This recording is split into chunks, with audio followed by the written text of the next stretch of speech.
حضرت عمر فاروق رضی اللہ تعالیٰ عنہ کے زمانے میں ایک آدمی حضرت عمر فاروق کے پاس آتا ہے اور کہتے ہیں کہ یا امیر المؤمنین، میں 2 سال گھر سے باہر رہا اور جب گھر واپس آیا تو کیا دیکھتا ہوں کہ میری جو بیوی ہے وہ حاملہ ہے، اور وہ قسم اٹھا کر کہتی ہے کہ یہ حمل کسی اور کا نہیں، میرے شوہر یعنی آپ کا ہی ہے، تو آپ اس کے بارے میں کیا حکم دیتے ہیں، کیا فیصلہ فرماتے ہیں؟ حضرت عمر فاروق رضی اللہ تعالیٰ عنہ جب یہ فیصلہ دینے لگے کہ اس کو یہ جو حمل ہے یہ اس شوہر کا نہیں ہو سکتا کیونکہ وضع حمل کی مدت جو ہے وہ 9 ماہ ہوتی ہے، تو حضرت معاذ رضی اللہ تعالیٰ عنہ نے کہا کہ حضور اقدس صلی اللہ علیہ وسلم نے منع فرمایا ہے کہ حمل کے دوران عورت کو سزا دی جائے، تو آپ صلی اللہ علیہ وسلم نے آپ رضی اللہ تعالیٰ عنہ نے آپ صلی اللہ علیہ وسلم کے فرمان کی روشنی میں وضع حمل تک سزا جو ہے وہ مؤخر کر دی، اور جب وضع حمل ہوا تو اللہ کی قدرت کی وہ بچہ جو ہے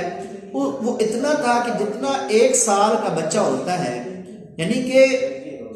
9 ماہ حمل والے اور 1 سال اس کے علاوہ، یعنی اس کے دانت نکل آئے تھے اور کچھ نکلنے کے قریب تھے۔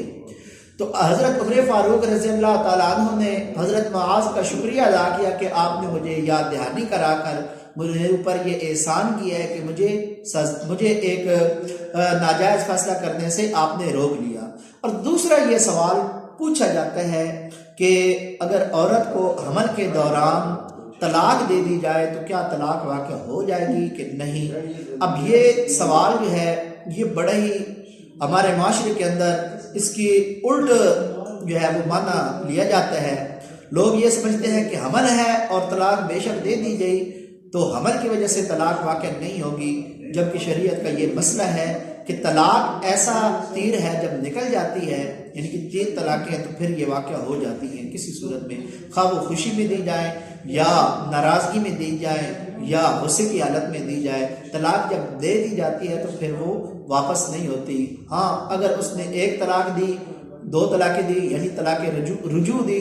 تو طلاق رجعی دی تو رجوع کا حق مرد کو ہوگا، اور لیکن اگر اس نے 3 طلاقیں دے دی تو وہ طلاق شمار ہو جائے گی۔